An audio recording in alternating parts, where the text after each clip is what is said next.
안녕하세요. 여러분 반갑습니다. 이렇게 온라인으로 뵐 수밖에 없어가지고 좀 아쉽긴 하고, 제가 여러분의 얼굴을 다 직접 못 봐서 강의 내용과 그 다음에 강의 중간중간에 또 질문과 이런 것들을 못 받아서 좀 아쉽긴 한데, 그래도 이 주제 자체가 미래 한국 외교 세미나라고 해서 미래를 이끌어갈 미래세대 양성 프로젝트라고 얘기를 들었습니다.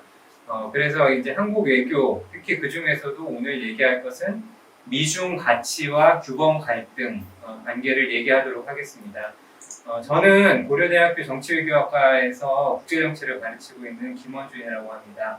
제가 주로 다루는 분야는 국제인권 분야이고, 특히 이제 최근에는 미중 관계, 그 다음에 이제 국제 규범 이런 부분들을 이제 보고 있습니다. 이 주제가 제가 알기로는 작년에는 아카데미에서 안 다뤄뒀던 주제로 알고 있습니다. 그만큼 우리가 지금 급변하는 세계 속에서 살고 있다는 얘기고, 그 급변하는 것만큼 이제 새로운 이슈가, 이전에 없었던 이슈가 다시 불거져서 우리가 반드시 보아하는 이슈로 이렇게 등장했다라는 것을 의미합니다. 그래서 이제 제목을 보시면은 제가 오늘 할 얘기가 거의 다 들어 있습니다. 그래서 국제 정치에서의 미중 가치 규범 갈등과 한국 외교라고 되어 있습니다. 여기 보시면은 한 5곡지로 얘기를 하려고 합니다. 첫 번째는 국제 정치에서의 가치 규범. 여기서는 이제 가치 규범이라는 요소에 좀 집중을 해서 보려고 합니다. 그래서 가치가 뭐고 규범이 뭔가, 그리고 왜 우리가 2021년 8월 마지막 날에 가치 규범에 대해서 논의해야 하는가라는 것을 좀 생각을 해보고요. 그 다음에 이제 미국과 중국 간에 특히 최근에 오바마 정부부터 해서 시진핑 등장 이후에 가치 규범의 영역에서 어떤 상호작용이 있었는가를 정권별로, 그러니까 오바마 시진핑, 오바마 트럼프, 그다음에 오바마 바이든 이런 식으로 해서 조금 살펴보려고 합니다. 차이점이 있고 공통점도 있기 때문에 서로 약간 다릅니다. 그 다음에 이제 세 번째 섹션에서는 이제 국제 정치에서의 가치 규범, 1번하고 내용이 같죠. 오타라고 생각하실 수 있는데 오타가 아닙니다. 1번에서는 가치 규범의 방점이 찍혀서 말씀드렸다면은 3번에서는 국제 정치의 방점이 찍혔습니다. 그렇기 때문에 제가 여러분한테 어사인한 그 리딩도 보면은 이안 존스턴이 China in a World of Orders라는 글을 썼는데, 이제 그 글에서 과연 국제 정치가 우리가 보는 거 어떻게 봐야 하는가, 그리고 우리가 보는 관점에 따라서 이 국제 정치라는 게 어떻게 달라지고 어떻게 다르게 이해할 수 있을까 하는 부분을 이야기하는 부분입니다. 그러니까 저쪽은 이제 3번은 국제 정치의 방점이 찍혀 있고요. 그 다음에 네 번째는 이제 미중 가치 규범 갈등과 한국에 대해서 얘기를 하려고 합니다. 이거는 아무래도 현재까지 미중 가치 규범 갈등이 이제 본격적으로 불거진 이후에 한국이 어떤 대응을 해왔고, 그 다음에 그 대응에 대해서 우리가 뭐 중간 평가라면 중간 평가할 수도 있는데 어떻게 평가할 수 있을까 하는 얘기를 해보려고 합니다. 그 다음에 마지막으로 시간이 남는 시간을 이용을 해서 한국의 이제 미래의 외교 방향에 대해서 좀 논의를 해보려고 합니다. 이 부분은 아무래도 이제 논의를 많이 할 수는 있지만은 그래도 실무적인 부분이기도 하고, 또 어떻게 보면은 상황이 또 변함에 따라서 또 달라질 수 있는 부분이라서 크게 논의는 하겠지만은 이제 듣는 분에 따라서 본인들의 의견이 있을 수 있고 또 생각이 다를 수 있기 때문에 어쨌든 제가 생각하는 바를 여러분하고 좀 나누려고 합니다. 예, 그래서 첫 번째 국제 정치에서의 가치 규범부터 논하겠습니다. 국제 정치의 가치 규범에 대해서 얘기를 하려면은 우선 가치와 규범이 무엇이냐 하는 것에 대해서 우리가 좀 정의를 생각해 봐야 하는데, 그 정의는 다음과 같습니다. 국제 정치에서의 적절한 행동이 무엇인가에 대해서 국가들이 갖는 집합적인 기대라고 얘기되어 있습니다. 영어로는 collective expectation for the proper behavior within a given identity라고 얘기를 하는데, 그러니까 말은 어려운데 중요한 내용은 뭐냐면은 국제 정치에서 우리가 특정한 어떤 행위가 있지 않습니까? 뭐 핵을 가진다든지 아니면은 뭐 인권 침해를 한다든지, 아니면 국가에서 쿠데타가 일어난다든지, 어쨌든 다양한 행위가 일어나는데 그런 행위가 공동체 입장에서 과연 이것이 적절한가, 아니면은 적절하지 않은가, 이게 수용 가능한가, 아니면은 도저히 수용 가능하지 않은가, 예를 들어 뭐 탈레반의 집권이 과연 수용 가능한가, 수용 가능하지 않은가, 아니면은 이제 정당한가, 부당한가, 이런 것에 대한 암묵적인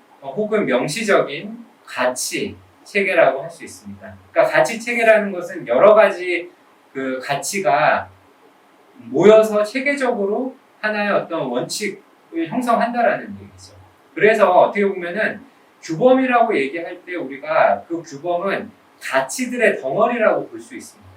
다양한 영역에서 우리가 국제정치에서 가치 판단을 하는데, 물론 이거는 개별적인 가치 판단도 포함이 되지만 그것보다 더 중요한 거는 집합적인 가치 판단이죠. 여기 보시면 콜렉티브 익스펙테이션이라고 되어 있지 않습니까? 그러니까 이게 무슨 얘기냐면은 개별 국가들, 개별 행위자들의 어떤 가치 판단이 모여서 두루두루 공유되는, 그리고 사회성을 갖는 그런 어떤 가치 판단이라는 얘기입니다. 그러니까 이런 것들이 이제 가치나 규범의 정의라고 볼 수 있습니다. 그래서 제가 말씀드렸듯이 규범이란 거는 가치들의 어떤 합이라고 볼 수 있기 때문에 규범과 가치는 유사하다고 볼 수 있고, 그렇기 때문에 서로 혼재해서 사용할 수 있습니다. 한 가지 여러분한테 이제 제가 좀 차이를 두려고 하고 싶은 개념은 소프트 파워라는 개념입니다. 이거는 나이가 얘기한 개념이고요. 조셉 나이가 얘기한 거고, 이거는 이제 중요하게 어떻게 정의를 하냐면은 매력이나 아니면 공유된 가치나 아니면 정당성들을 이용해서 자신이 원하는 것을 갖는 능력, 아니면 다른 국가가 자신이 원하는 행동을 하게 하는 능력, 이거를 우리가 소프트 파워라고 얘기를 할 수 있습니다.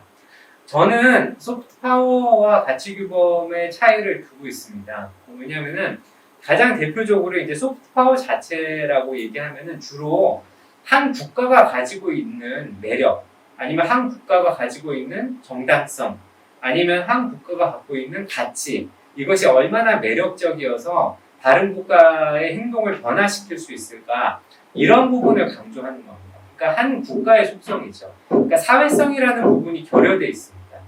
하지만 가치 규범은 아까도 말씀드렸듯이 집단적인 행동, 집합적인 행동, 집합적인 가치, 이런 것이 중요하기 때문에 사회성이 상당히 중요합니다. 그래서 소프트 파워를 제가 안 쓰는 이유는 소프트 파워가 그렇게 한 국가의 어떤 고유한 어떤 특성으로 사용될 수 있기 때문에 저는 구별을 하는 겁니다.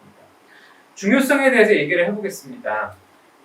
미중 가치 규범의 상호작용을 보면은 뭐 여러 가지 중요성이 있지만은 20세기 이후에 미중 간의 다양한 가치 규범의 상호작용이 이루어졌습니다. 저희 임의적으로 이제 20세기, 21세기 국제 수준과 국내 수준을 나눠봤는데요. 이건 뭐 자의적인 기준이고, 근데 여러분한테 이제 이 가치 규범이란 논의가 얼마나 많이 되어지는가를 이제 보여드리려고 이제 한 건데, 여기 보시면은 이제 20세기부터 뭐 비동맹주의, 인도적 대입, 국제 원조, 국제 경제 질서, 통상, 비확산, 인권, 주권, 민족주의, 개발, 분리 축소, 이런 다양한 어떤 규범, 가치에 대한 상호작용이 있어 왔습니다. 21세기는 더 많죠. 물론 유사한 개념도 상당히 많지만은 뭐 보호 책임, 유행 개혁, 개발 협력, 재난 대응, 기후 변화, 대테러리즘, 인권, 민주주의 발전 모델, 반부패, 거시경제 정책, 분리주의, 최근에는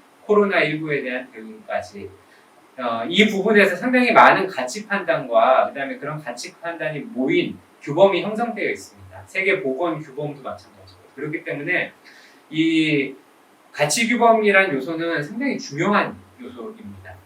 그리고 이제 중요성에 대해서 제가 조금만 더 말씀드리면은 한 세 가지 정도의 중요성을 얘기할 수 있을 것 같습니다. 첫 번째는 가치 규범은 많은 분들이 생각하듯이 군사력이나 경제력의 하위 규범이다, 아니면 하위적인 요소다, 아니면 보다 덜 중요한 요소다라고 저는 생각하지 않습니다. 그리고 많은 규범학자들이 판단하기로는 연구를 통해서 밝혀내기로는 가치와 규범은 다른 분야와 분리되는 그런 어떤 특정한 자신들만의 논리가 있고 그거는 결국에는 독자성이 있다는 얘기입니다. 물론 안보, 군사, 경제, 기술하고 영향을 주고받지만은 다른 영역의 문제가 해결됐다고 해서 규범의 문제도 동시에 해결되는 것이 아니라는 점입니다. 규범의 문제는 계속 진행되는 그런 문제고 그 다음에 두 번째 중요성은 좀 이따가도 얘기할 텐데 규범이란 것은 다른 영역과 상당히 연계해서 진행됩니다. 그래서 연계성이라고도 할 수 있는데 뭐 최근 미중 관계에서 인권 문제가 통상 문제랑 연결해서 진행이 됐던 것 아시는 거고 바이든 행정부에 와서는 기술, 그렇죠? 첨단 기술이 인권 문제와 또 연계해서 진행이 되고 그러니까 물론 독자성을 가지고 있지만은 다른 부분과 연계해서 진행이 되고 그 다음에 연계해서 진행이 될 때 더 큰 힘을 발휘하는 게 가치규범입니다. 그 다음에 세 번째 중요성은 가치규범은 잠재적인 폭발성이 있습니다. 이거는 민족주의나 그 다음에 뭐 문화와 문명, 감정 뭐 이런 요소들과 상당히 밀접하게 연관이 되어 있기 때문에 쉽게 사그라질 수 있는 요인이 아닙니다. 아니면은 한 번 촉발되었다가 다시 가라앉을 수 있는 그런 요인이 아닙니다. 그리고 많은 경우에 잠재적 폭발성이 있는 이유는 이 표에서도 보듯이 국제 수준과 국내 수준에서의 어떤 가치 판단이 밀접하게 연결되어 있기 때문에 그렇습니다. 우리가 국내적인 판단 따로 하고 국제적인 판단 따로 하고 그렇게 안 되지 않습니까? 그래서 뭐 다른 외교에서도 국제적인 요소와 국내적인 요소가 상당히 밀접하게 연결이 되어 있는 부분이 있기 때문에 우리가 이 잠재적 폭발성이 있다고 얘기하는 겁니다. 그래서 뭐 최근에 오늘은 얘기는 안 하겠지만은 코로나19를 봐도 중국이 이걸 통해 가지고 여러분도 들어보셨듯이 상당히 많은 소프트 파워 전략들을 얘기를 하고 있고 가치 규범들을 얘기하고 있는 것을 알 수 있을 겁니다. 그래서 이제 그런 부분에서도 또 적용할 수 있는 부분이 있다라고 얘기할 수 있습니다.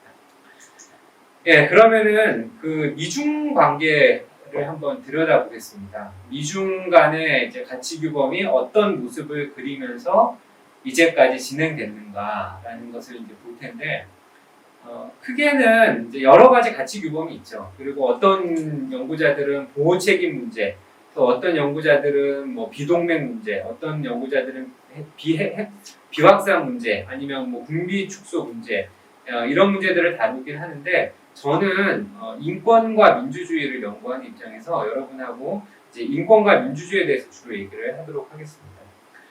그 미중 간의 가치 규범에 대해서 얘기할 때 두 가지 극단적인 견해가 있습니다. 아마 여러분 중에서도 한 3분의 2라고 하면 많을 것 같고 한 반 정도는 아마 이 양 두 가지의 문제, 두 가지 양 극단의 의견에 상당히 동조하실 텐데요.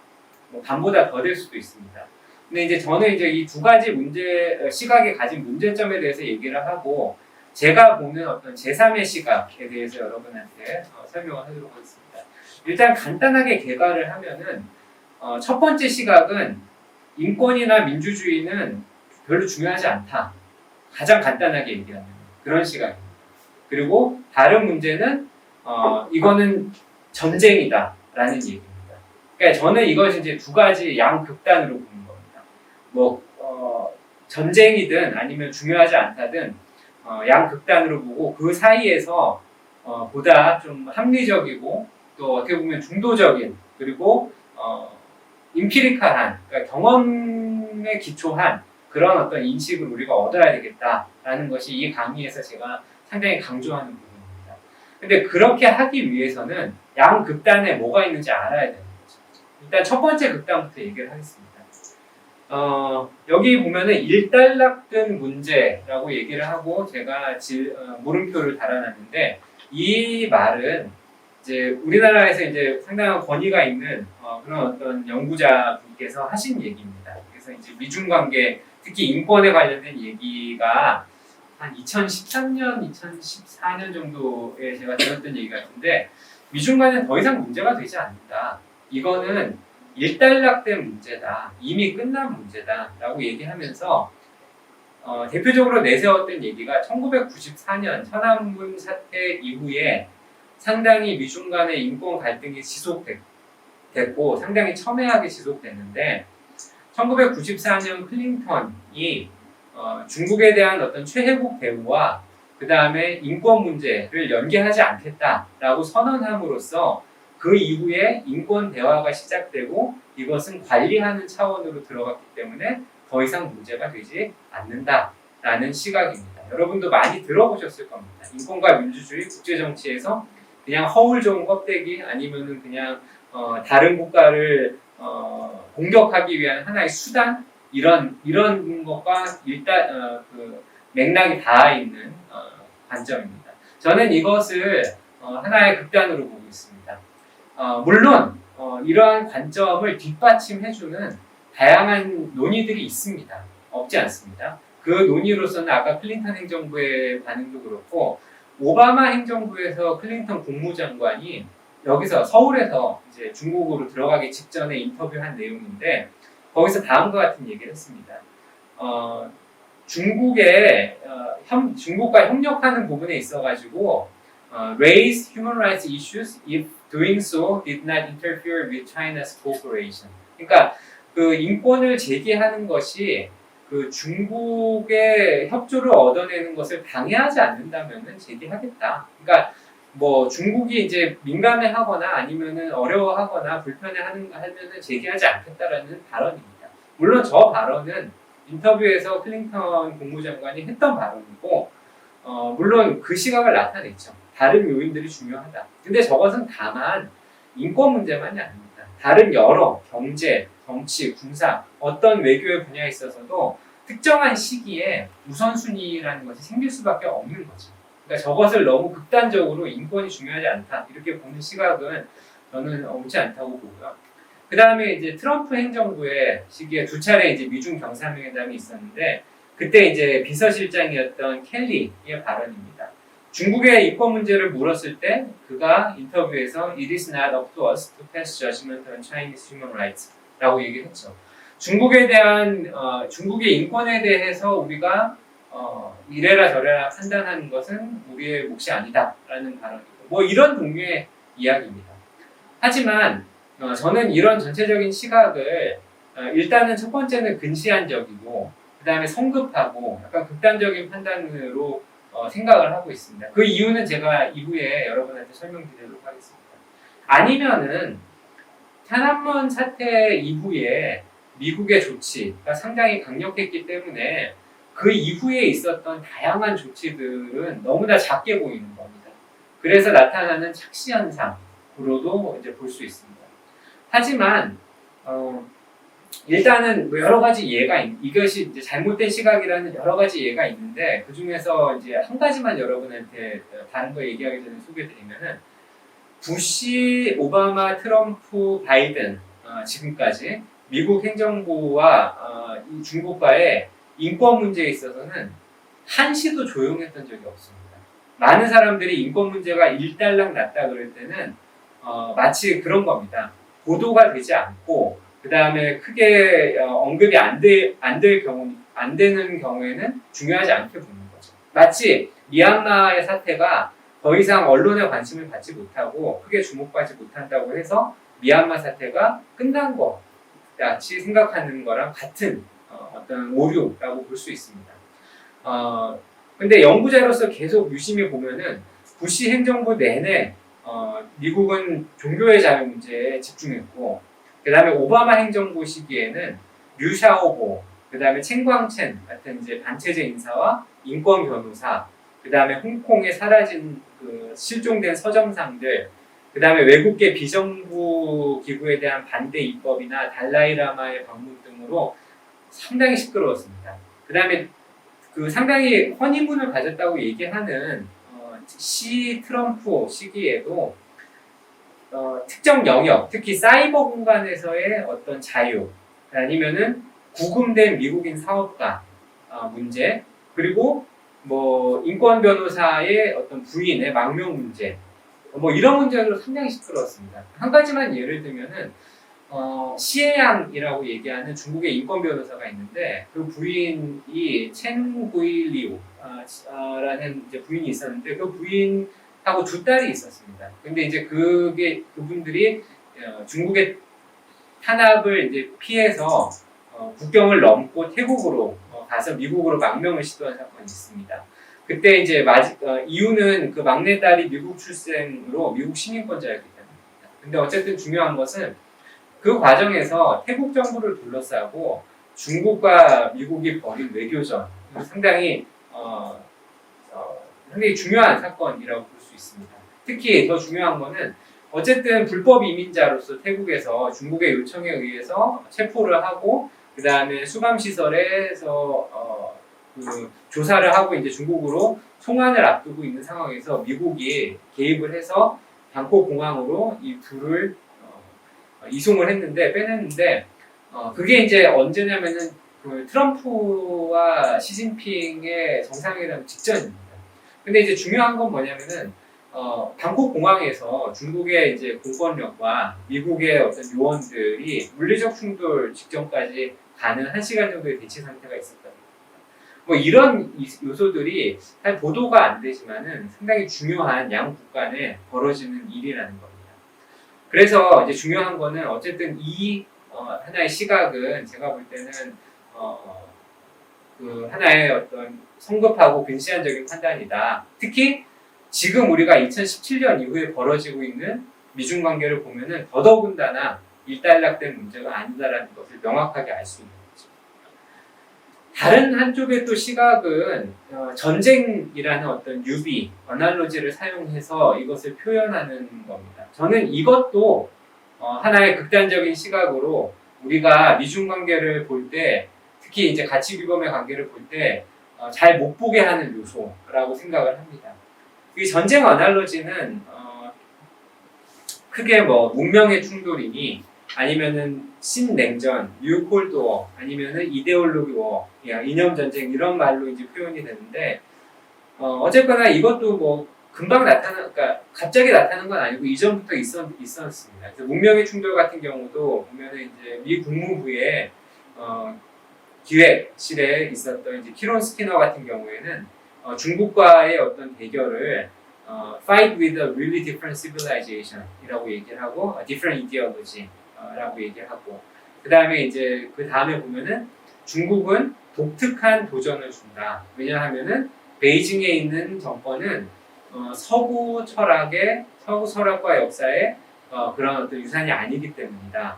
그래서 새로운 중국과의 어떤 갈등은 우리가 그 코케이션, 백인이 아닌 그런 어떤 종족과의 어떤 문명의 충돌을 얘기를 한 겁니다.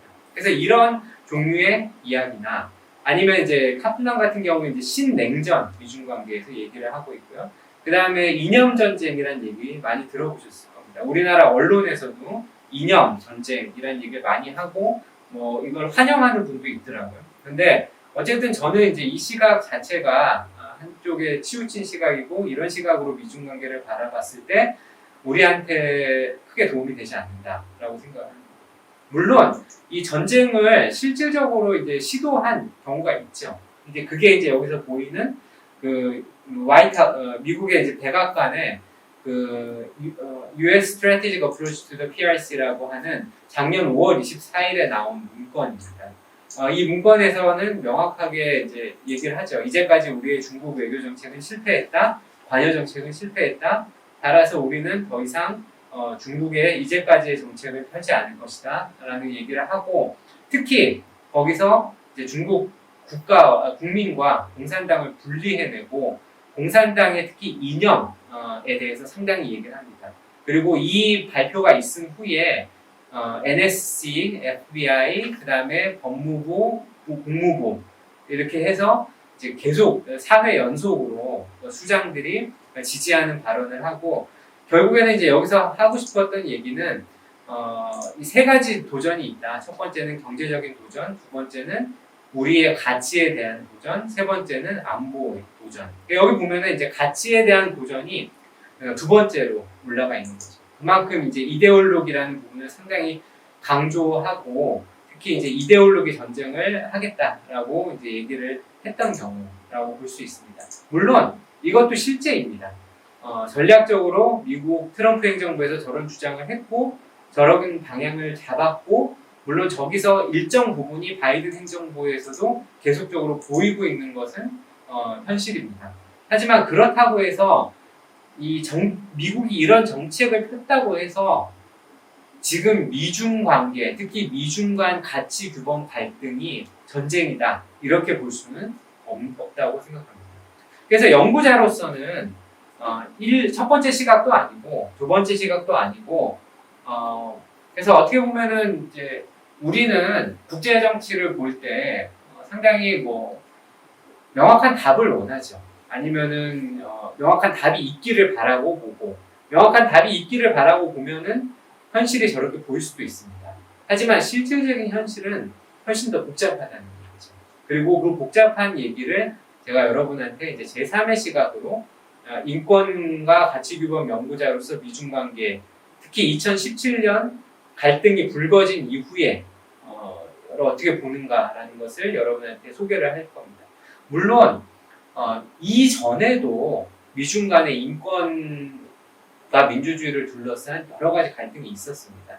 그거를 위해서 제가 쓴 그 아티클을 여러분한테 이제 읽으라고 말씀을 드렸던 거고요. 거기 보면은 냉전 시기, 특히 이제 뭐 냉전 이전부터 미중 간의 인권과 가치 규범에 있어서 어떠한 상호작용이 있었는가에 대해서 좀 제가 정리를 했습니다. 그래서 물론 이제 그 부분을 읽으시면 이전에 어떤 일이 있었는가 좀 아실 거고, 그 다음에 이제 이 부분은 특히 2017년 이후에 얘기를 이제 해보려고 합니다. 그러면은 2017년 이후에 어떻게 우리가 이해해야 되는가? 첫 번째, 전통적으로 지속되는 인권 이슈는 계속됐다라는 얘기입니다. 이 부분은 계속되고 있습니다. 그러니까 이전에도 있었고 지금도 있었고, 그러니까 계속적으로 큰 차이 없이 계속 지속되는 이슈가 있다라는 얘기입니다. 2017년 이후에 다른 점은 제가 세 가지 키워드로 잡아봤는데요. 첫 번째는 proactive assertive, 두 번째는 core interest, 세 번째는 issue linkage라고 보는 겁니다.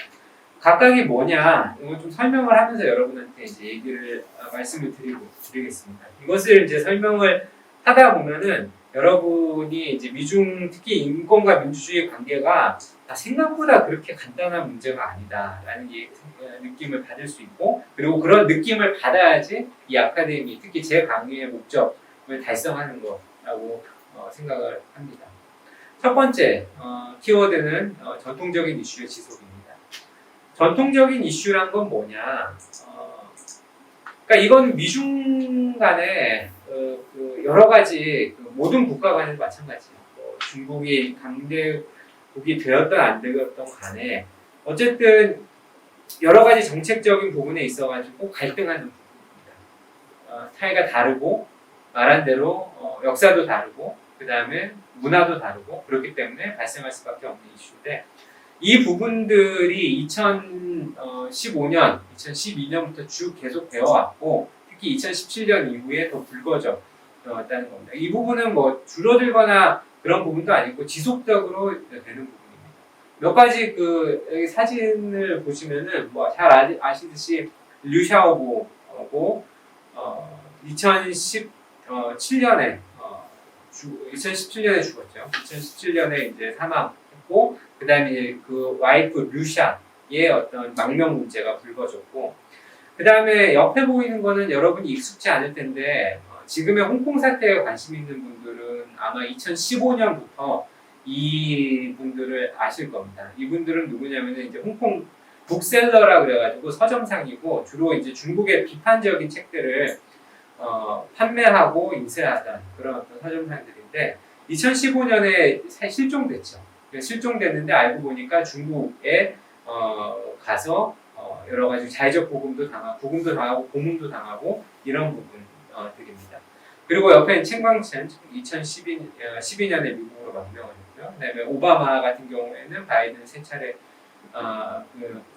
오바마 같은 경우에는 달라이 라마를 이제 세 차례나 만났었고, 그 다음에 이제 폼페이오 같은 경우 이거는 연례적으로 발표하는 인권 보고서 발표를 현장이고, 그 옆에는 제가 말씀드린 그 인권 변호사의 부인과 두 딸이고, 그 옆에는 이제 왕루이라고 이제 타이완으로 망명했다가 미국으로 2018년에 망명한 사건입니다. 이런 사건들은 지금도 계속되고 있습니다. 지속적으로 전통적인 이슈들은 계속 진행되고 있다라는 겁니다. 한 가지 이제 여러분한테 좀 강조하고 싶은 거는 홍콩 북셀러입니다. 저 이슈를 이제 계속 집중적으로 해서 이제 봤는데, 역사라는 게 이제 그 아프간 사태도 보면은 이제 사이공에 대한 어나로지가 상당히 많이 나오고, 모든 인간의 어떤 역사 부분에 있어서 상당히 반복되는 부분이 있지만은, 특히 이제 홍콩 북셀러 같은 경우는 많은 사람들이 이제 저 일이 일어날 때 어떤 중국의 어떤 그 민주주의 억압 시도의 어떤 처음 시도라고 봤던 거죠. 아시겠지만은 뭐 나치도 유대인 학살 앞서가지고 유대인들의 책을 태워버렸던 사건들이 있고요. 그 다음에 홍콩도 저 사건이 있고 나서 송환법, 그 다음에 보안법까지 해서 채 5년도 걸리지 않아서 민주주의가 상당히 억압받는 상황이 됐던 거죠. 그래서 책과 민주주의의 관계 상당히 흥미로운 관점이고, 제가 저도 이제 관심을 갖고 보고 있는 부분입니다. 어쨌든 저런 일들은 계속 있고요. 그 다음에 이제 지금부터는 이제 좀 새로운, 아니면 약간의 변화다라고 생각하는 건데, 그러니까 제가 아까 말씀드렸듯이 안 중요한 것도 아니고, 전쟁도 아니고, 그러면은 뭐냐? 그러니까 뭔가 변화가 일어나고 있는데 그 변화를 잡아보자라는 게 키워드거든요. 그래서 두 번째 키워드는 proactive assertive입니다. 이것은 제가 이제 2016년에 글을 하나 썼는데 다음과 같이 평가를 했습니다. 중국은 아직까지는 인권 분야에 있어 자국의 의지를 관철시키려고 적극적인 입장을 표명하진 않지만 이러한 경향도 최근 변화의 조짐을 보이고 있다. 특히 인권 이사회에서 일어날 수 있는 중국의 인권 상황에 대한 비판이나 비난에 대해서는 선제적이고 공세적인 입장을 견지하고 있다라고 얘기를 했습니다. 그러니까 2016년에 제가 저 글을 발표할 때까지만 해도 중국의 입장은 상당히 중국이 강조하는 인권의 어떤 특수성, 발전권 이런 것들을 내세우면서 상당히 이제 소극적이고 그 다음에 방어적인 그런 입장 이 줄을 이루었다면은 최근 특히 2017년 이후부터는 상당히 공세적인 모습을 보이고 있다라는 얘기죠. 그래서 여기 보시면은 왼쪽에 보이는 게 이제 왕이 미국 외교부장이고요. 2017년 12월에 베이징에서 개최된 제1회 남남 인권 포럼입니다. 아시아와 아프리카에서 한 70개 국가에서 이제 초청을 해서 기존의 인권 규범에 대한 어떤 도전을 강조하면서 이제 베이징 선언서를 채택했고요. 그것을 기반으로 2018년 3월에 인권이사회에서 중국이 제안한 결의안이 이제 통과가 됩니다. 채택이 됩니다. 근데 어쨌든 이 중요한 거는 이런 작업을 시작으로 이제 중국이 대안 가치를 설정하고 뭔가 미국의 어떤 인권에 대해서 보다 적극적으로 공세적으로 나오고 있다는 거죠. 이거는 단지 이제까지 해왔던 비판을 막고 그 다음에 대화를 시도하고 이런 거와는 완전히 다른 작업입니다. 그렇기 때문에 뭔가 자신들이 하나의 어떤 대안 가치들을 제시를 하고, 특히 물론 2018년 때까지만 해도 상당히 어려웠죠. 하지만 이제 트럼프 등장이 하면서 상당히 쉬워진 겁니다. 왜냐하면 트럼프가 가치를 중시하지 않고, 그 다음에 유엔이나 이런 것들을 중시하지 않아서 중국이 이제 공백을 메우려고 시도를 했고요. 그런 작업들이 상당히 2019년, 2020년 상당히 많이 진행됐습니다. 그래서 저게 이제 하나의 키워드고, 그 다음에 이제 또 다른 변화는 코어 인트레스트, 그러니까 핵심 이익입니다. 이 말 자체가 사실 연구 대상입니다. 코어 인트레스트라는 거, 중국이 사용하고 있는 단어인데, 이거 많이 아시기 때문에 간단히 설명하겠습니다. 새로운 변화 중에 하나는 뭐냐? 이제까지 미중 관계에서 갈등이 있었다 그러면은 2017년 이후의 갈등에서는 중국이 자국의 핵심 이익이라고 설정한 것과 상당히 사안이 근접해 가고 있다라는 얘기입니다. 이건 두 가지 이유인데요. 하나는 핵심 이익이라는 것이 확장돼 가는 모습을 보이는 보이기 때문이기도 하고 그 다음에 실질적으로 핵심 이익에 가까워지고 있기도 하고 있기 때문이기도 합니다. 그래서 여기 보시면은 아시다시피 홍콩 위구르 사태 많은 분들이 관심을 갖고 있지 않은데 상당히 관심을 갖고 리포트를 읽어볼 만한 사안입니다. 이따가 제가 이제 한국의 대응을 얘기하면서도 조금 얘기를 하겠지만은 우리가 홍콩에 대해서는 그래도 어느 정도 관심을 갖고 있는데 신장 위구르에 대한 관심은 상당히 적습니다. 근데 이제 이 부분도 우리가 좀 알아야 되는 부분이고 어쨌든 이제 저런 부분에 대해서 미국이 이제 특히 트럼프 시기에 상당히 공격을 했죠. 지금도 이제 그 기조를 계속 유지하고 있습니다. 하지만 이제 중요한 거는 이제 중국의 반응이죠. 그래서 중국 같은 경우는 그 폼페이오가 그 China is in a league of its own when it comes to human rights violation. 그러니까 인권 탄압에 있어서는 따를 자가 없다, 자기들만의 리그가 있다, 이런 주장을 했다라고 하면은 중국은 이에 대해 상당히 거칠게 얘기를 합니다. 위선과 음흉한 속셈, 역사의 쓰레기통에 들어가야 된다, 저런 얘기들이 그 외교부 대변인을 통해서 나오는 단어죠. 물론 유사한 논조의 발언은 이제 홍콩 수만법이나 아니면 보안법 문제 아니면은 최근에 코로나의 기원조사설 이런 것들에서도 동일하게 나왔습니다. 근데 이제 중요한 거는 이제 저런 문제들이 이제 계속 불거져 나오고 특히 2019년에는 천안문 30주기로 인해서 또한 동일한 이런 어떤 설전을 벌였다는 겁니다. 그래서 이렇게 중국의 핵심 이익에 가깝고 중국이 요새는 레드라인이라고 얘기하는 대만이나 이런 부분들과 점점 가까워질수록 이런 문제들은 점점 더 격화되는 거죠. 그 다음에 이제 마지막 키워드는 이제 이슈 링키지라고 제가 잡았는데 이거는 연계성입니다. 그래서 인권에 대한 압박이 통상 문제와 연계해서 많이 진행되고 있죠. 그래서 통상과 인권이 연계되고, 근데 이제 많은 분들이 이제 잘 모르시는 부분은 뭐냐면은 첨단 기술 부분입니다. 그래서 첨단 기술과 인권이 상당히 밀접하게 연계되는 모습을 보이는데 왼쪽에 보시면 여러분이 아시는 이제 안면 인식 기술이고요. 그 다음에 오른쪽에는 앱입니다. 그래서 중국이 이제 특히 신장 위구르에서 운영하고 있는 IJOP라는 그런 앱이 어떤 기능을 하는가, 그리고 그것을 통해서 무엇을 알아낼 수 있는가, 이런 것들이 그 엠네스티 인터내셔널을 통해서 이제 밝혀졌던 사례가 있고요. 그다음에 그 밑에 보면은 이제 MS하고 구글, 그다음에 떨모피셔. MS는 다들 아시다시피 이제 소프트웨어 회사이기 때문에 중국의 이제 국방과기대와 안면인식이나 머신러닝 같은 경우에 파트너로 일한 적이 있었는데 이제 결국엔 사업을 접었고요. 구글 같은 경우도 중국의 어떤 그 검열을 중국의 검열을 수용하는 그런 어떤 드래곤플라이라는 그 검색 엔진을 만들려고 하다가 이것도 중간에 그만뒀고요. 그다음에 떨모피셔도 유전자를 읽어낼 수 있는 그런 기술, 기계를 중국에 반입하다가 이제 그만둔 사례입니다. 그러니까 이런 것들을 보면은 이제 중요한 건 뭐냐면은 인권이라는 요인, 그리고 자국의 민에 대한 인권 탄압, 감시, 이런 부분들이 이제 연결이 되는 거죠. 인권적인 압박과. 물론 그 인권적인 압박이라는 것이 어떤 경우에는 자국 기업에 대한, 미국이 자국 기업에 대한 어떤 활동을 금지하는 것들, 아니면 이제 스스로 그만두는 것들, 그러니까 어떤 경우에는 이제 중국 기업을 타겟하는 것들, 특히 상무부와 함께 타겟해가지고 블랙리스트에 올리는 것들이 있고요.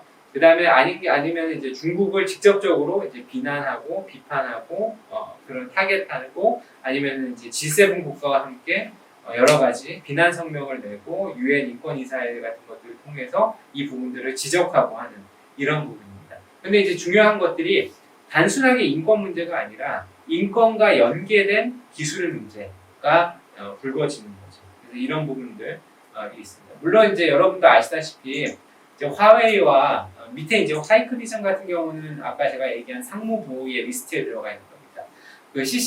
우리가 아는 CCTV를 만드는 그런 어떤 기술을 가진 상당히 중요한 중국 기업인데 상무부 리스트에 올라가서 블랙리스트 돼서 된 국가고, 물론 이것은 그 바이든 행정부에서도 계속 유지가 되고 더 그 리스트는 더 늘었습니다. 중국 기업들 지금 수출 금지를 당한 기업들 상당히 늘었고요.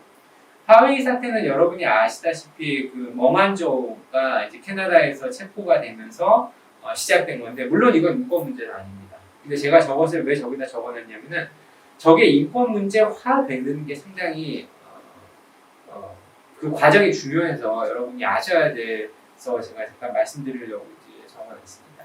왜 그러냐면은 머만조가 체포되는데 캐나다에서 체포되는데 중국이 곧바로 인권 문제를 내세웠습니다. 그래서 머만조의 개인의 어떤 인권 문제를 얘기를 하고, 그 다음에 이제 중국이 중국 내에 있는 캐나다 사업가와 외교관에 대해서 스파이 혐의로 이제 체포를 하죠. 그리고 또 진행 중이던 어떤 마약 밀매 캐나다인에 대한 사형을 선고하고. 그러니까 이 부분이 이제 미국 쪽이나 아니면 캐나다 입장에서는 최근에 우리가 흔히 얘기하는 인질 외교라고 합니다. 그래서 뭐 우리는 뭐 북한 때문에 많이 익숙할 텐데, 그러니까 인질을 잡고 그거를 통해서 이제 외교 자신들이 원하는 것들을 이제 관철시키려고 하는 거죠. 호스티지 디플로마시라고 하는데, 그래서 이제 호스티지 디플로마시에 대해서 비난하는 그런 상당히 많은 내용들이 지금 진행되고 있습니다. 그래서 보시면 아시겠지만은 체포 이후에 중국이 이제 인권을 얘기하고 그것에 대해서 또 중국 자체적으로 조치를 취하고 그것에 대해서 캐나다와 미국과 G7 국가들이 반응을 하고, 이런 부분들이 우리가 아까도 말씀드렸듯이 이 인권 문제라는 것과 다른 어떤 기술, 통상 이런 문제들이 얼마나 밀접하게 연관될 수 있나라는 것을 잘 보여주는 사례라고 할 수 있습니다. 예. 그래서 그 미중 관계와 이제 인권 우리가 이제 쭉 이제 살펴봤는데, 그러니까 이제까지 제가 말씀드린 거는 그겁니다. 그러니까 양극단의 시각이 있고 그 양극단의 시각이 상당히 끌리는 시각입니다. 왜? 인권 별로 중요하지 않다. 군사적인 요소나 경제적인 요소가 더 중요하기 때문에 그것이 본질이고 핵심이고 그거를 들여다봐야 된다라는 주장. 아니면은 이제는 이제 이념 전쟁이다. 그래서 모든 것을 다 이념으로 판단하고 우리는 이념에 따라 줄을 서야 된다. 상당히 자극적인 주장이죠. 그리고 어떻게 보면은 어트랙티브한 주장입니다. 그리고 명쾌한 거를 원하고, 즉 명쾌한 걸 끌리는 그냥 사람들에게는 그냥 두 시각이 매력적일 수밖에 없습니다. 둘 중에 한 시각. 그런데 실질적으로 미중 관계를 들여다보면은 그렇지가 않다는 거예요. 그것보다 훨씬 복잡하고 그것보다 훨씬 미묘하고, 그리고 그런 미묘한 점들이 있기 때문에 그 미묘한 점, 뭐가 새롭고 뭐가 새롭지 않고, 어떤 점에서는 갈등을 하고 어떤 점에서는 절대 갈등을 하지 않고, 이런 부분을 파악하는 게 한국 외교에 있어서 상당히 중요하다는 거죠.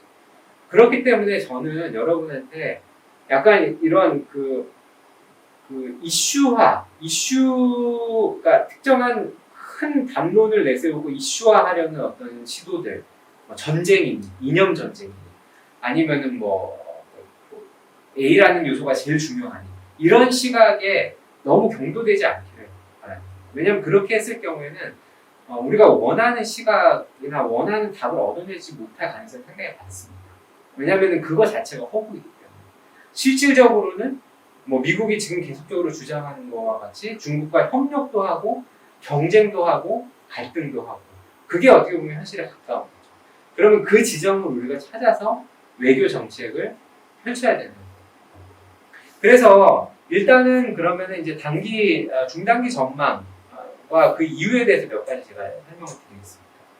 첫 번째, 중단기 전망은 단기적으로 갈등은 지속되고, 그다음에 이제 중기적으로 볼 때 한 30년 정도는 갈등이 물론 증폭될 겁니다. 그리고 통상 문제나 기술 문제 아니면 다른 어떤 문제와 무관하게 진행될 가능성이 상당히 높다라고 생각을 합니다. 그러니까 아까도 말씀드렸듯이 가치 규범 요소가 나름대로 독자성을 가지며 다른 영역과 연계되며, 이 연계라는 부분 상당히 여러분 중요하게 보셔야 돼요. 왜냐하면은 이거를 그냥 뭉뚱그려가지고 갈등이다라고 보시는 게 아니라 어떠한 요소가 어떠한 요소랑 연계돼서 지금 작용을 하는가 하는 것을 보면은 우리가 거기에 대한 해답이나 대응 방식이 나올 수 있는 겁니다. 그래서 연계가 돼서 진행이 되고 또 이것이 미국도 그렇고 중국도 그렇고 쉽게 바꿀 수 없는 부분이거든요.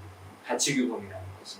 그렇기 때문에 잠재적으로 계속적으로 갈등이 진행될 경우에는 필연적으로 폭발이 된다는 게 아니라 잠재적으로 폭발 가능성이 있다는 겁니다.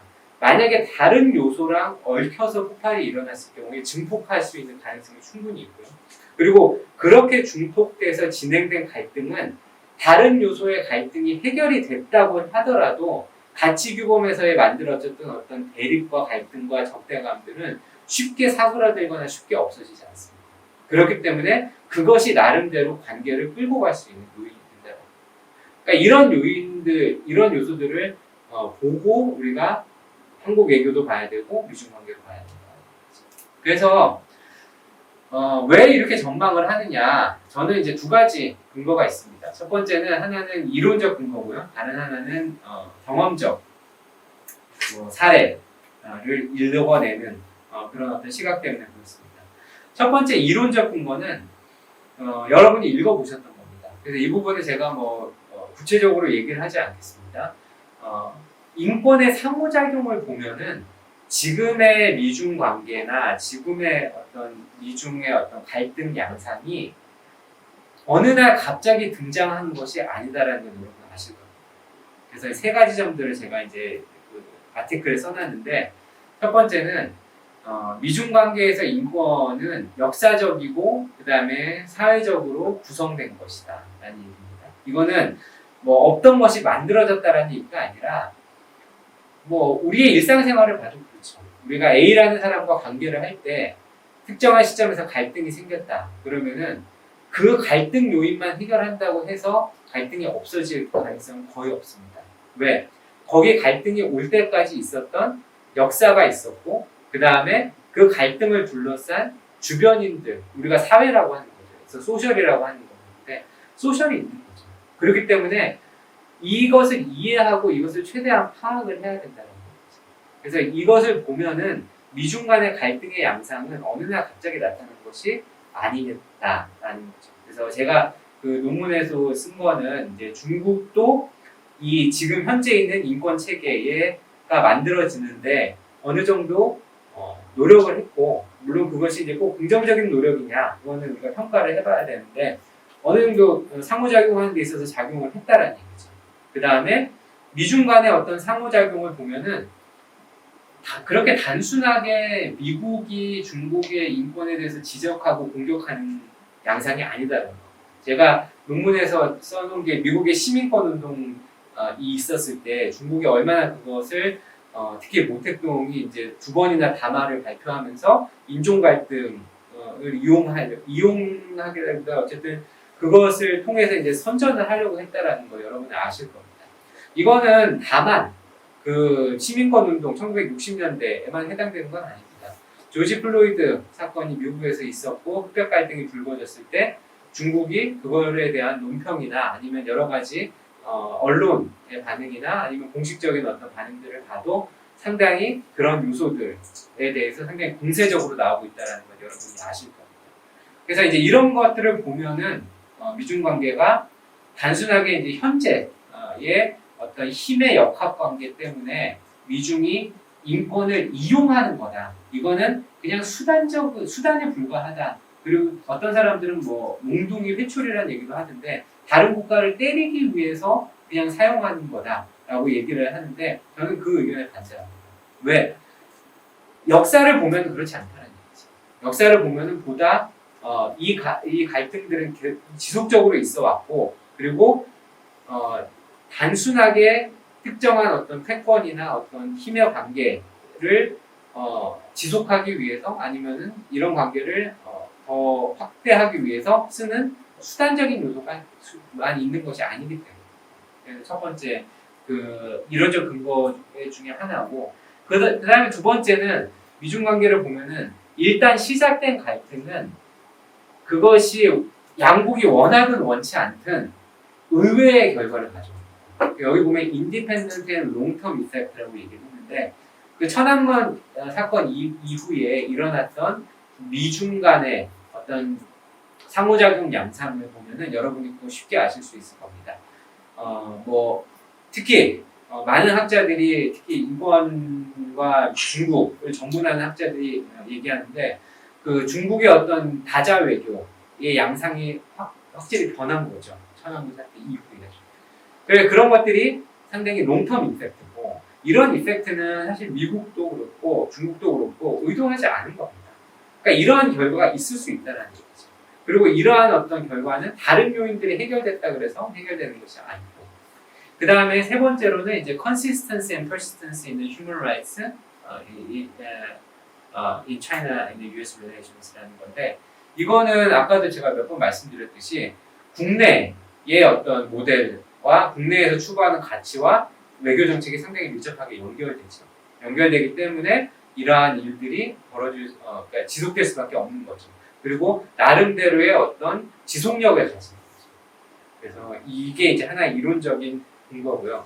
두 번째 이론적 근거는 여러분한테 이제 같이 읽어보자고 얘기한 이안 존스턴의 2019년 논문입니다. 물론 이 논문은 우리가 흔히 뭐 정치학 여기서 이제 뭐 공부하는 대학원 학생들도 있을 것 같은데 우리가 흔히 정치학에서 생각할 때 좋은 논문은 아닙니다. 그러니까 뭐 그 좋은 논문이란 걸 어떻게 정리하기에 따라서 다르긴 하지만은 예를 들면은 뭐 답이 명확하고 방법론이 명확하고 이런 의미에서는 정형화된 논문, 정치학 논문은 아니다라는 얘기입니다.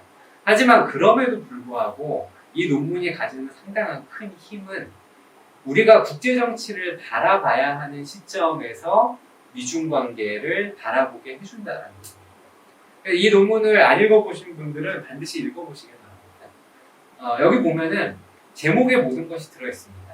A World of Orders. 그러니까 많은 학자들이 유명한 이름만 대면 알만한 현실주의 학자나 뭐 어떤 학자들이 리버럴 인터내셔널 오더가 끝났다 아니면 리버럴 인터내셔널 오더에 대한 뭐 도전 뭐 이런 얘기를 상당히 많이 하고 아니면 리버럴 인터내셔널 오더가 있다라고 얘기를 하는데 이안 존스턴이 볼 때는 과연 리버럴 인터내셔널 오더라는 것이 있는가라는 질문에서 시작하는 거죠. 특히 미중 관계에서. 근데 결국에 보니까 그렇지 않다라는 얘기죠. 여기 보시면은 order as an emergent property of the interaction of multiple states and the non-state actors. 그래서 보통 우리가 보는 국가들 간의 상호작용만 포함하는 게 아니라 non-state actor까지 포함하는 오더를 봤더니 미중 간의 관계에서는 a single US dominant liberal order가 있는 것이 아니라 multiple order가 있다는 얘기예요. 적어도 8개가 되는. 그러니까 제가 여러분한테 이 시각을 강조하는 이유가 이것이 어떻게 보면은 실무자의 시각이죠. 실무자들은 항상 이렇게 보고 있습니다. 그렇지만은 이제 이론화하거나 아니면 이론을 통해서 뭔가 국제 정치의 큰 그림을 설명하고자 하는 사람들은 항상 이 오더를 그 압축해서 가장 중요한 오더 아니면은 우리가 미국에서 영국에서 흔히 쓰는 말이죠. At the end of the day라는 얘기를 많이 하는데 본질적으로 가장 중요한 게 뭐냐라는 얘기를 하는데 이제 잔스탄 같은 경우는 그렇지 않다는 얘기죠. 그렇게 봐서는 안 되고 있는 그대로 봐야 된다는 얘기고 있는 그대로 봤을 때 이러한 그림들이 그려진다는 얘기죠. 여기 보시면은 중국과 그 미국이 각자 서포트하고 그다음에 반대하는 다양한 오더들이 있습니다. 다양한 내용들이. 그러니까 이게 현 시대라는 얘기죠. 제가 여러분한테 인권규범에 있어서 보여드렸던 것도 이것과 동일한 내용입니다. 그리고 이것과 동일한 내용인데 우리가 그냥 이대로 이해를 하면 안 되잖아요. 이대로 이해를 하면 알 수가 없기 때문에 우리가 거기서 키워드를 잡아내고 중요한 포인트를 잡아내고 어떤 것은 변하고 어떤 것은 변하지 않는 것을 알아내는 것이 국제정치학이라는 학문이 실무자 여러분들에게 줄 수 있는 중요한 점이다라고 얘기할 수 있는 거죠. 그래서 여기 보시면은 오더가 한 8개 정도 있다라는 얘기죠. 그래서 뭐 이거에 대해서는 구체적으로 얘기하진 않겠습니다. 그렇지만 여러분이 읽어보시면은 뭐 인권이나 이런 것들은 뭐 3번, 4번 이런 것들에 들어가는 거죠. 인권 민주주의는. 그렇지만은 다른 오더도 동시에 존재하는데 어떤 오더에서는 미중은 상당히 협력적이다. 어떤 오더에서는 상당히 갈등적이다. 그리고 어떤 오더에서는 도전을 하고 어떤 오더에서는 도전하지 않는다라는 것이 이제 존 스탄식의 이해 방식입니다. 물론 이런 이해 방식에 문제가 없다라는 건 아닙니다. 일단 첫 번째 문제는 본인도 설명하듯이 미완성 작품이죠. 그러니까 좀 더 이걸 통해서 뭔가를 이해하도록 나가야 되는 거죠. 그러니까 첫발을 내린 겁니다. 그렇지만은 아주 좋은 첫발이죠.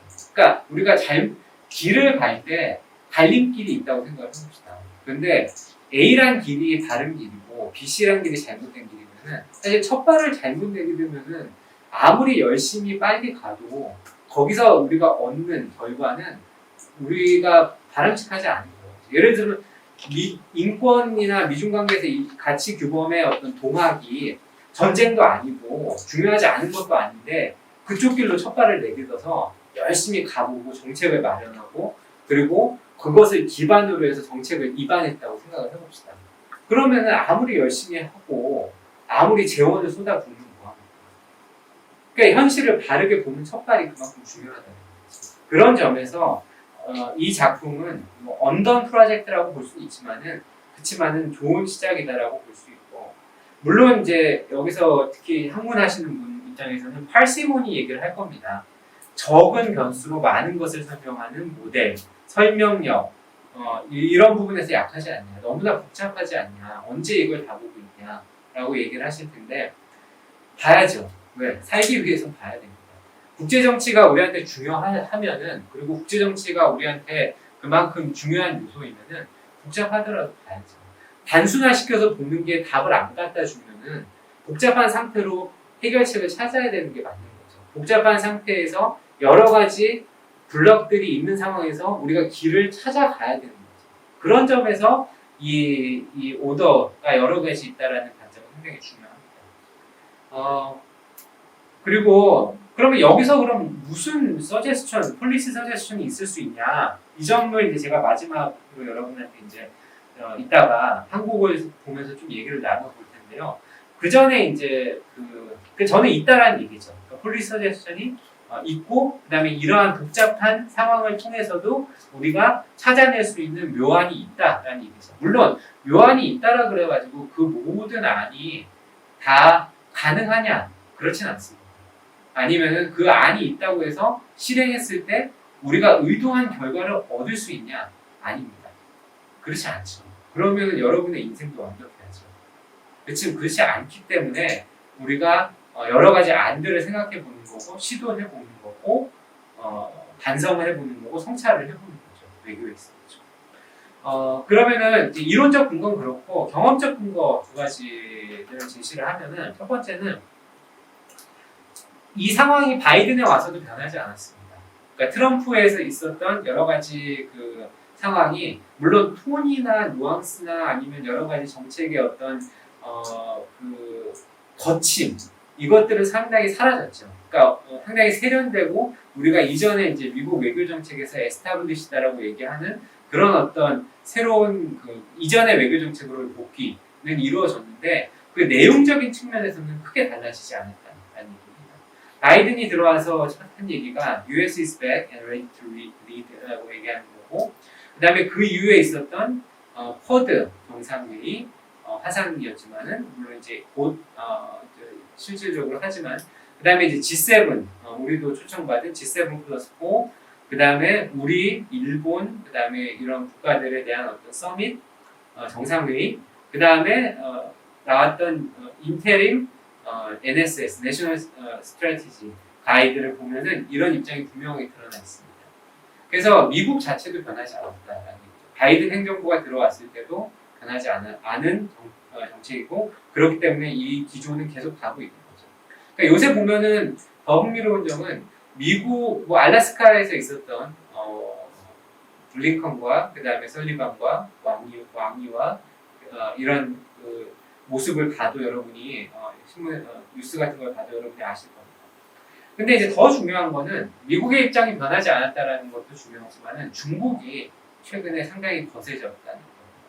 여러분이 뭐 중국 외교부 대변인 성명을 매일매일 따라가고 계신지 잘 모르겠지만은 따라가보면은 그 톤이나 어조나 아니면 뭐 시진핑의 주요 문건이나 이런 것들을 보면은 이런 변화가 분명히 나타나고 있다라고 얘기하는 거죠. 특히 민주주의나 인권 같은 부분에 있어서도 자신들이 내세우는 모델을 명확하게 내세우려고 하고 있다는 얘기입니다.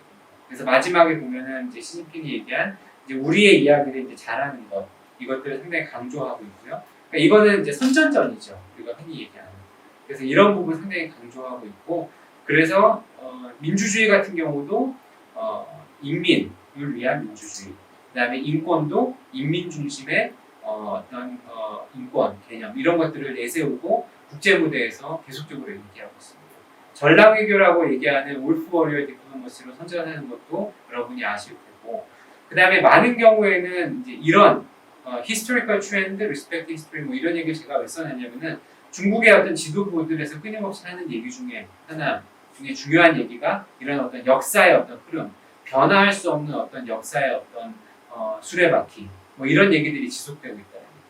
그러니까 특히 이제 역사가 우리의 편이고, 그러니까 이 상황은 결국에는 이제 중국이 미국을 압도할 것이고, 이러한 어떤 신념과 믿음이 이전에는 국내의 청중들을 위해서 얘기가 됐다면은 이제는 국제적인 오디언스에게 얘기가 되고, 또한 이전에는 그것이 이제 프로파간다였다면은 이제는 하나의 신념화 돼서 얘기하는 거죠. 물론 70주년, 100주년, 공산당 70주년에서 여러분이 봤을 겁니다. 그래서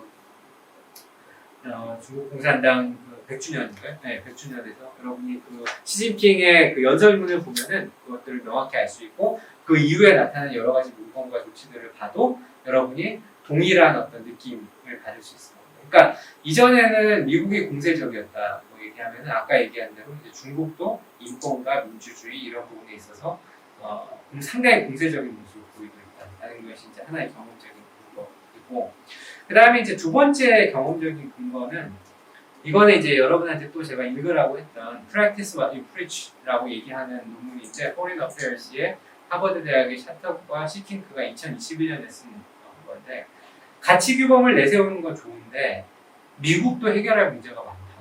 그러니까 미국의 문제를 먼저 해결을 해야 된다라는 주장입니다. 물론 이걸 그렇다고 해서 이분들이 무슨 고립주의나 이런 것들을 주장하는 분들은 아닙니다.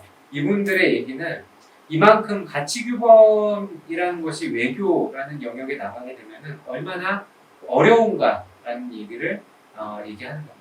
그러니까 그만큼 지금 아프간 사태도 상당히 이제 미국한테 있어서는 많은 공격을 받고 있죠. 물론 이 공격들이 정당한 공격이냐, 그리고 지속될 거냐, 그리고 과연 미국에 데미지를 줄 것이냐, 이거는 지금 알 수 없습니다. 시간이 지나봐야 알 수 있지만은, 근데 중요한 거는 어쨌든 공격을 받고 있는 거죠. 그러니까 근데 중요한 거는 이러한 미국의 공격, 특히 가치나 규범, 인권과 민주주의에 대한 공격들이 지속될 겁니다. 그리고 미국은 방어적 입장에서 이 얘기를 하게 되면은 상당히 방어하기가 어려운 부분이죠. 왜냐하면 가치 규범이라는 것이 속성 자체가 그렇습니다. 공격하기 쉬운데 방어하기 상당히 어렵습니다. 특히 이제 국제적으로 천명을 했습니다. 그래서 이런 부분들을 봤을 때도 양국이 그냥 현 상태에 머무를 것 같지는 않다라는 얘기를 합니다. 네, 그러면은 이제 한국으로 가보죠. 그러면은 국제 정치는 이런데 한국은 그러면은 뭘 해야 되냐?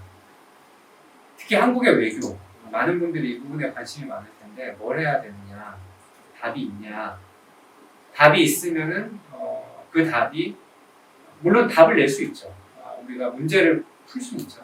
그렇지만 이제 그 푼 답이 과연 현실에 적용될 수 있고 다른 영역들과 만약에 상충됐을 때 어떤 답을 우리가 택해야 되는가, 이런 문제들은 이제 현실 정치에서 여러분이 해결해야 되는 문제인데, 어쨌든 그 미중 관계, 가치 규범, 그 다음에 이런 것들을 봤을 때 나올 수 있는 결론이 있다는 얘기입니다. 그 만평이죠. 만평은 제가 수업 시간에도 자주 학생들한테 보여주는 만평인데, 저 만평은 1905년도 만평입니다. 그리고 타임스에 실렸던 만평이고 러일 전쟁 직전에 실렸던 만평이죠. 여기 보면은 조선에 갓쓴 사람이 일본과 러시아에 서 이너 타이트 플레이스에서 거의 이제 숨이 막혀서 이렇게 있는 상황이죠. 안타까운 현실은 100년이 넘었죠. 150. 저게 1905년도니까 1905년도 그림이니까 비슷한 만평들이 지금 뉴욕타임스나 뭐 이런 데서 계속 그려지고 있죠. 한국의 어떤 특히 사드나 알셉이나 이런 상황에서 미중 간의 갈등이 있었을 때마다 여러분이 찾아보시면은 다양한 갈등 양상에 저런 비슷한 그림들이 상당히 많습니다. 그런데 언제까지 저렇게 돼 있어야 될까? 아니면은 저기서 우리가 풀려날 수 있는 방법이 있는가? 아니면 저것은 숙명인가? 이 문제가 어떻게 보면은 제가 국제정치학을 공부하는 이유이기도 합니다. 당기는 사람들은 다르지만은 한국의 위치는 상당히 유사하고 그런 방법이 있는가? 라는 부분인데요. 그러면은 우리가 그러면 어떻게 해왔는가? 라는 부분하고 그래서 앞으로 어떻게 해야 되는가 하는 부분에 대해서 좀 얘기를 하겠습니다.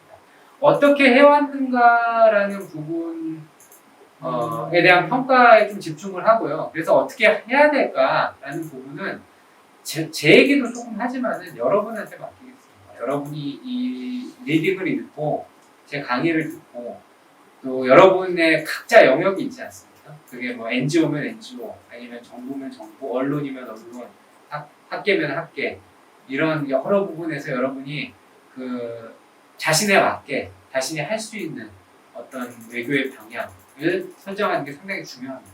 그래서 이제 그런 부분에 대해서 이제 얘기를 해봐야 할 것 같습니다. 예, 그래서 첫 번째 보시면은 한국 정부의 대응에 대한 평가 먼저 해보겠습니다.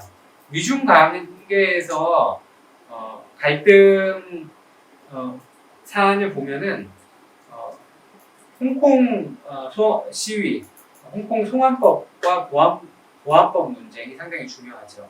그 다음에 신장 위구르 경제, 수용, 소업, 인권 탄압 이런 부분들이 이제 상당히 중요한 부분으로 있습니다.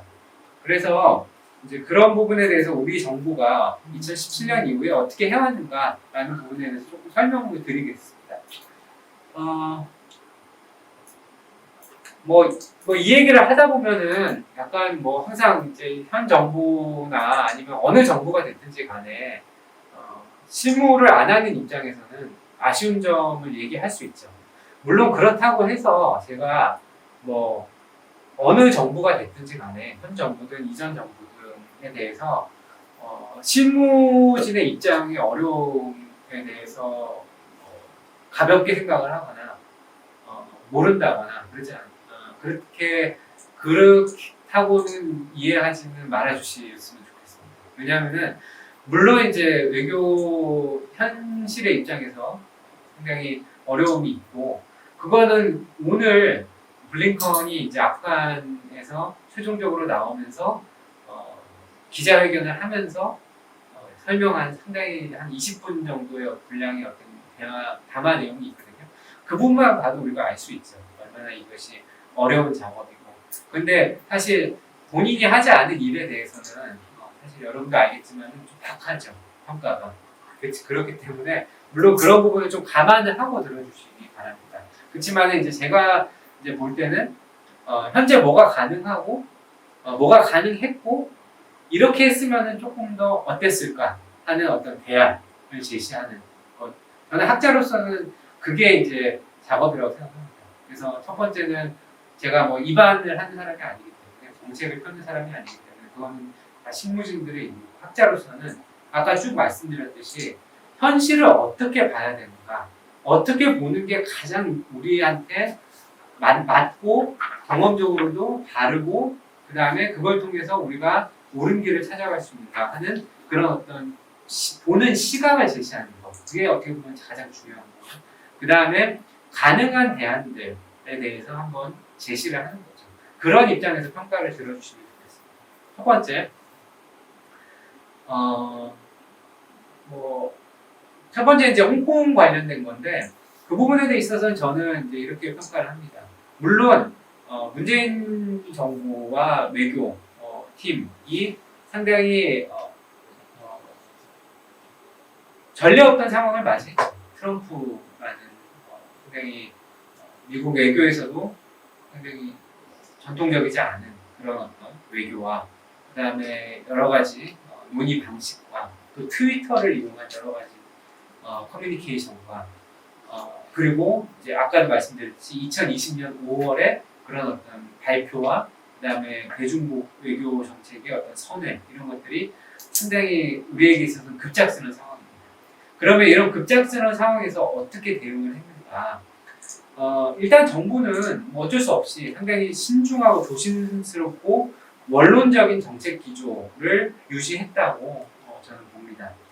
그래서 뭐 정부는 보안법 통과 직전까지 그 사안에 대해서 큰 관심을 가지고 주시한다. 뭐 이렇게 계속 얘기를 했는데 굉장히 원론적인 입장이죠. 근데 이제 보안법 통과 이후에는 제가 이제 높이 사는 점은 정부가 이제 발표한 안을 보면 이렇게 얘기했습니다. 정부는 1984년 중형 공동성명의 내용을 존중하면서 중형 공동성명과 홍콩기본법에 따라서 홍콩이 일국양제하에서 고도의 자치를 향유하면서 안정과 발전을 지속해 나가는 것이 중요하다라고 얘기했습니다. 이거는 분명히 우려 표명입니다. 그런 점에서는 우리가 아무 말도 하지 않은 건 아닙니다. 근데 더 중요한 것은 이제까지 우리가 언급하지 않았던 고도의 자치라는 단어를 언급한 것은 분명히 이전보다는 새로운 적극적인 의사표명이라고 볼 수 있습니다. 그렇지만은 이거는 상당히 균형을 잡은 건데 중형 공동성명과 함께 홍콩 기본법이라는 것을 언급을 했고요. 그 다음에 홍콩의 추구할 가치로 안정과 발전, 이건 이제 중국이 얘기하는 거죠. 이런 것들을 얘기해서 미묘하게 균형을 맞추는 거죠. 그러니까 물론 우리가 고도의 자치라는 것을 강조하면서 지금 상황에 대한 우려를 표현하기도 하면서 또 한편으로는 중국의 입장에서 강조하는 것들도 얘기를 해준 거죠. 그리고 또 우리는 이제 이후에 뭐 유엔 인권이사회에서 영국, 캐나다나 일본이 공동으로 27개국이 발표한 홍콩 보안법에 대한 어떤 성명에 대해서 참여하지 않았습니다. 그리고 홍콩 위구르 관련된 그러니까 신장 위구르 관련돼서는 상황을 예의주시한다라고 얘기를 하고 특별한 얘기가 없었고 그래서 어떻게 보면은 이제 현상 유지에 상당히 조심스러운 원론적인 원칙적인 반응이었고 그런 의미에서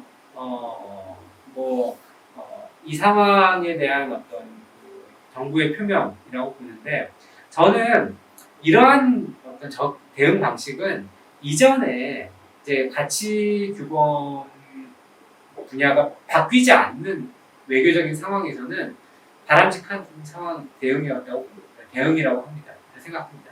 하지만 지금 2020년 이후의 상황은 급변하는 상황이거든요.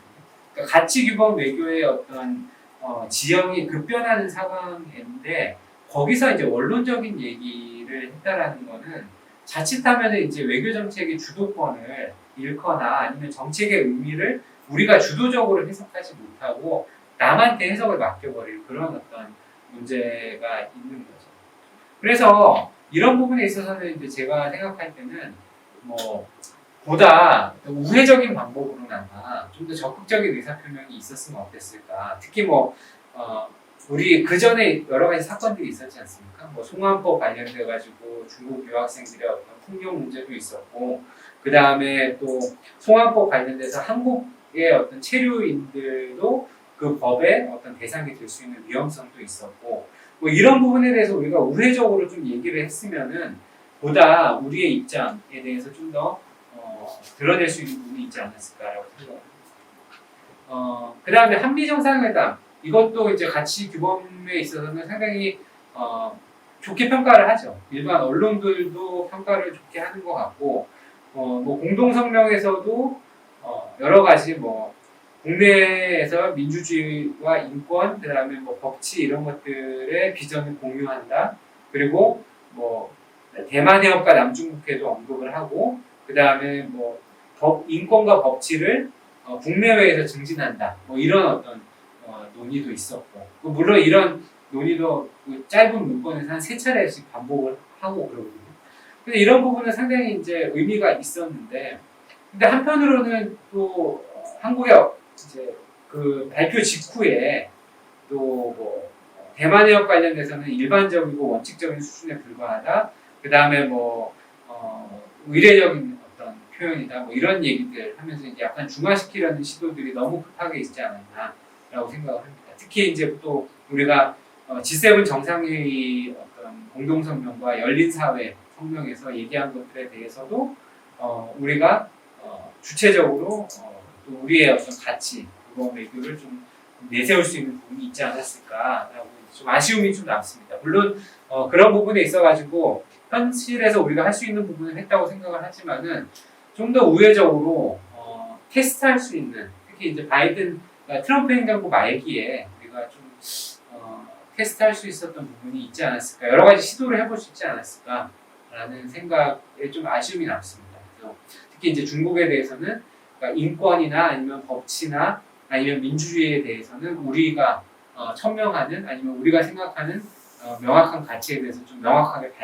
밝히는 그런 어떤 외교 정책이 좀 아쉽지 않았나라고 생각합니다. 네, 그러면은 그 남은 시간에는 제가 이제 한국의 그 외교 방향에 대해서 이제 조금 제가 생각하는 바, 이거는 이제 제가 얼마 전에 EAI와 함께 작성한 리포트가 있어서 만약에 관심 있는 분은 그 리포트가 발간이 되면은 한번 읽어보셔도 좋을 것 같습니다. 약간 이제 한국 외교에 대한 어떤 재현, 뭐 특히 이제 가치 규범에 대해서, 특히 미중 간의 이런 갈등이 벌어지는 상황에서의 가치 규범에 대한 한국의 어떤 재현이라고 볼 수 있습니다. 그래서 일단은 뭐 정책 재현은 크게는 이제 하나의 원칙과 그다음에 한 두 가지 정도의 어떤 세부 전략 정도로 이제 제가 생각을 해봤습니다.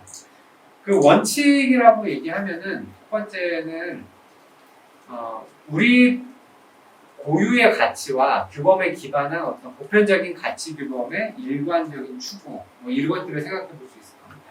그러니까 이 가치 규범 외교가 쉬우면서도 어려운 부분이 이런 부분입니다. 왜냐하면은 일단 국내적인 기반이 있습니다. 국내적으로 우리가 추구하는 바와 또 우리가 설정하고 있는 가치와 뭐 우리가 이제 뭐 최근에 뭐 미얀마에 대한 어떤 대응들을 볼 때 우리가 어떤 가치를 천명하고 또 어떤 것들에 대해서는 우리가 용납하지 않고 이런 것들이 분명하죠. 뭐 아프간 사태에 대해서도 그렇고. 그러니까 이렇게 국내적으로 우리가 천명하고 있는 바를 국제적으로 이제 시도를 하는데 그런 부분에 있어서는 이제 국제적인 제한이 있는 겁니다. 여러 가지 제한. 하지만 그럼에도 불구하고 그렇다고 우리가 뭐 원칙적으로 믿고 우리가 추구하는 어떤 부분에 대해서 우리가 제한을 안 할 필요는 없죠. 그러니까 어떤 분은 이렇게 얘기를 하시더라고요. 그러니까 이 부분은 좀 초당적인 어떤 합의가 필요한 부분일 수도 있고, 아니면 이 부분은 우리가 천명을 할 수도 있고, 독트린처럼. 그래서 우리는 뭐 외교나 아니면 가치 이런 부분에 있어서는 이러저러한 생각을 갖고 있다라고 얘기를 미리 원칙을 내세우면 그만큼 우리가 편하지 않을까라고 생각을 하는데, 저는 그 부분은 조금 더 좀 생각을 해봐야 되는 부분인 것 같습니다. 천명을 하는 거는. 근데 중요한 건 뭐냐면은 외교부도 그렇고 우리도 물론 우리가 내세우는 가치가 있습니다. 근데 이제 그런 가치가 우리한테 유리하다라는 거죠. 명분과 정당, 특히 이제 국제사회에서 우리가 강조하는 것들은 국제사회에서 강조하는 것들과 우리가 강조하는 것들이 일치할 때, 특히 우리가 약소국은 아니지만은 상대적인 약소국의 입장에서, 그렇죠? 우리가 지리적으로 볼 때 미중 간의 관계에서 상대적으로 약한 국가 입장에서는 그런 어떤 전략, 그 명분과 정당성이 기댄 어떤 외교 정책, 아니면 원칙에 기댄 외교 정책, 이런 것들이 상당히 유리할 때가 있다는 거예요. 상당한 그 외교 정책이나 아니면은 특정한 정책을 결정하는 데 있어가지고 여러 가지 비용들을 줄여주는 거죠. 아니면은 이것들을 굳이 설명할 필요가 없도록 만들 수 있는 여러 가지 우리의 원칙들을 제시를 하고 우리의 원칙들을 설정을 하는 겁니다. 초당적으로 합의를 하는 것이고, 뭐 이러한 얘기들은 사실 많은 외교 전문가들이 얘기를 하시더라고요. 그렇지만은 실질적으로는 잘 안 되는 것 같습니다. 이 방파성이라는 것 때문에 그런데 외교 정책도 어떻게 보면은 뭐 정당 간에 아니면 외교 정책도 어떻게 보면은 그렇게 당으로 나뉘고 여야로 나뉘게 되는 그런 어떤 현실, 이 상당히 안타까운 현실인 부분도 있고, 뭐 정치만 나뉘는 것도 아니고, 뭐 학계도 나뉘고, 언론도 나뉘고, 뭐 이런 부분들 때문에 사실 좀 힘든 부분들이 있습니다. 그래서 외교부에 계신 분들의 얘기를 들어보면은 사실 별거 아닌 건데 또 뭐 그 언론이나 아니면은 특정한 사회 분야에서 너무나 이제 문제를 삼아서 어려울 경우가 있다라고 얘기를 많이 들었습니다. 어쨌든 중요한 거는 적어도 가치 규범 분야에서는 그런 얘기가 있어야 되지 않을까라고 생각을 하고, 세부 전략 부분은 밑에 두 가지인데요. 하나는 민주주의 정상회의와 두 번째는 대중, 대미, 양자 외교입니다. 민주주의 정상회의는 아마 올해 안으로 개최된다고 이제 최근에 이제 바이든이 얘기를 했고, 그 다음에 아마 이제 화상으로 먼저 개최가 되고, 그 다음에 대면으로 아마 내년에 개최가 될 것 같습니다. 지금 그 안이 나왔고, 그 다음에 외교부에서도 바이든도 저번 주인가요? 저저번 주인가요? 이제 이 민주주의 정상회의에 대해서 얘기를 한 건데, 사실 이 부분에 있어서 우리가 전략으로 생각을 했을 때 생각할 수 있는 부분은 한 세 가지 정도 있는 것 같습니다. 사실 이 부분은 우리가 뭐 눈치를 보거나 주저하거나 이럴 경우 필요는 전혀 없다라고 생각을 합니다. 저는. 특히 이제 우리의 정체성이 뭐 미얀마 사태나 아프간 사태 이런 데서 우리 정체성이 이제 외교적으로도 드러났고, 그리고 향후 앞으로도 사실 더 드러나야 되는 부분이라고 생각을 합니다.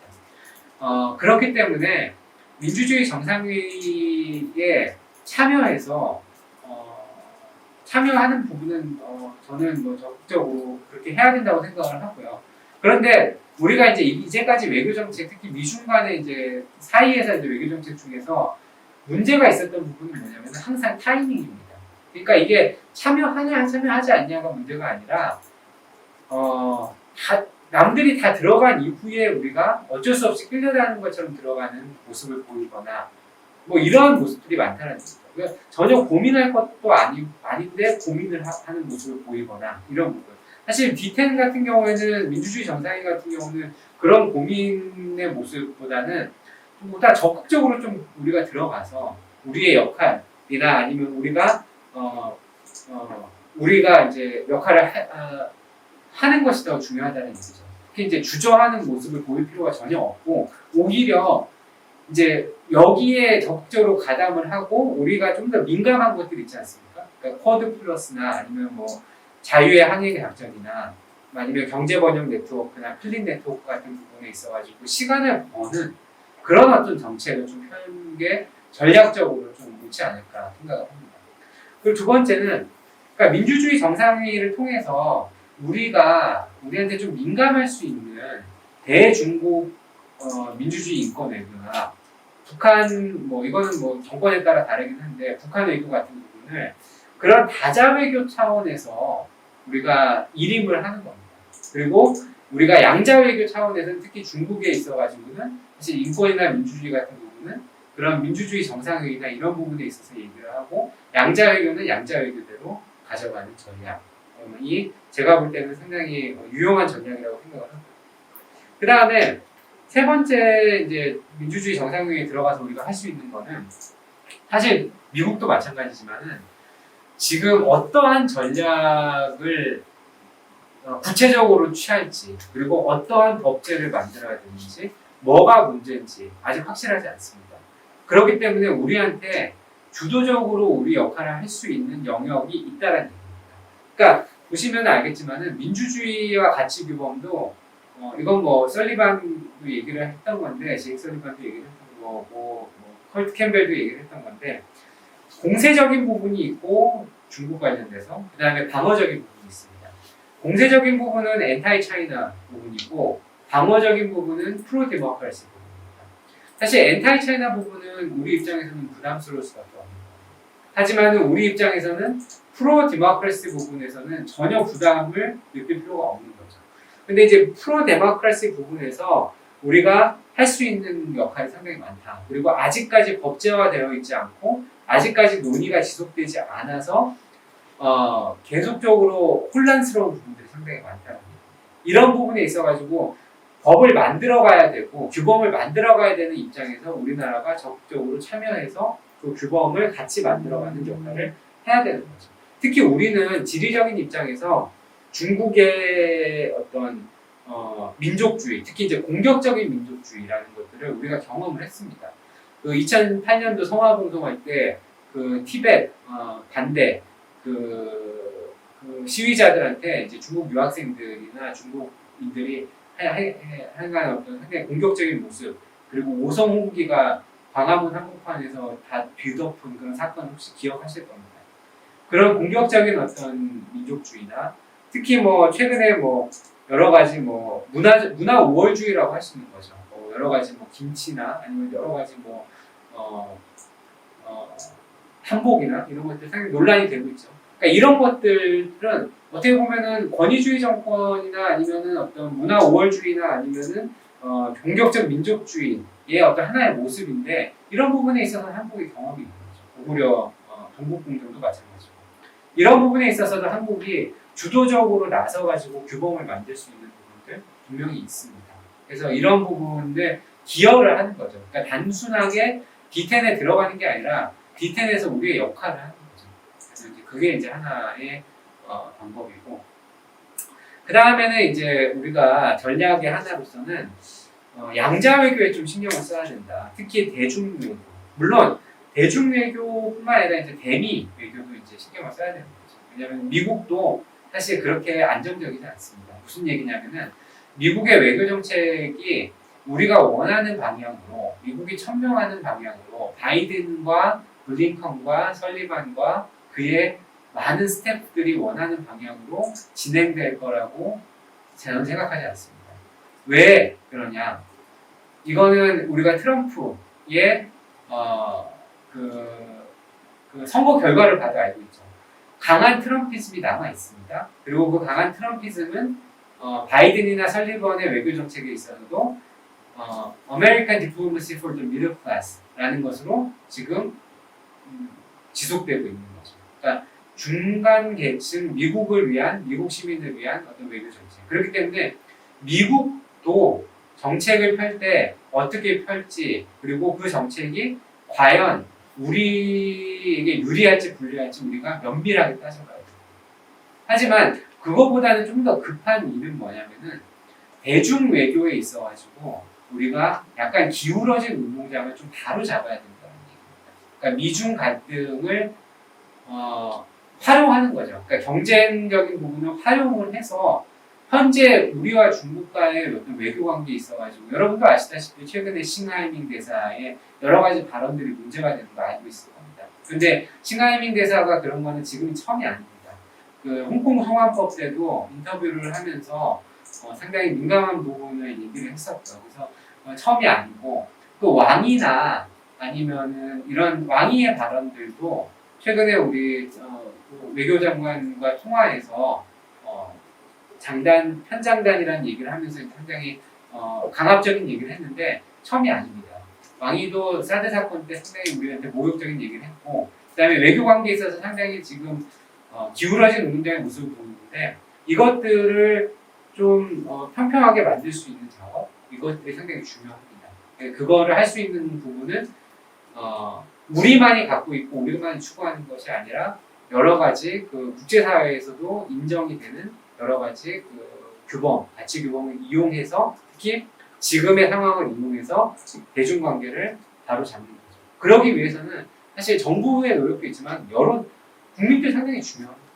그러니까 반중 정서 이런 것들이 단순하게 증가하고 뭐 드라마가 종방이 되고 뭐 이런 것들도 하나의 표시긴 한데 어떤 국민의 참여와 그 다음에 국민이 현재 외교 상황에 대해서 얼마나 관심을 갖고 나라 정책, 그러니까 외교 정책에 힘을 실어주는가에 따라서 우리 외교부도 할 수 있는 일기와 그 다음에 국민의 여론 때문에 어쩔 수 없이